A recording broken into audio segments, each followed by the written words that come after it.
సూర్యగ్రహణానికి చంద్రగ్రహణానికి రెండు తేడాలు ఖచ్చితంగా ఉన్నాయి. అది చాలా అందరూ గమనించాల్సిన విషయం ఉంది. సూర్యగ్రహణం కాలమాన ప్రాంతాన్ని బట్టి కూడా, అంటే ప్రాంతీయ భేదాన్ని బట్టి కూడా గ్రహణం సంభవించే సమయాలలో తేడా ఏర్పడుతుంది. ఉదాహరణకి విశాఖపట్నానికి, విజయవాడకి, లేదంటే హైదరాబాద్కి అన్నారు అనుకోండి, వాటికి కాలభేద దేశాంతర సంస్కారం అని ఉంటుంది. ఆ కాలభేదాన్ని బట్టి కూడా ఆ గ్రహణం సంబంధించిన సమయాల్లో మార్పు ఉంటుంది. కానీ చంద్రగ్రహణానికి అలాంటి మార్పు ఉండదు. దేశం అంతా ఒకటే సమయం ఉంటుంది.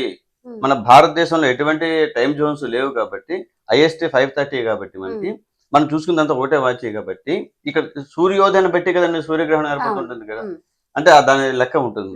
కాబట్టి ఈ చంద్రగ్రహణం అనేది 7వ తారీఖు నాడు రాత్రి 9:56 సంభవిస్తున్నమాట. అంటే హైయెస్ట్ టైం అంతా కూడా ఇదే టైం అనమాట. భారతదేశంలో కూడా ఇదే సమయాన్ని మనం ఆచరించబట్టింది.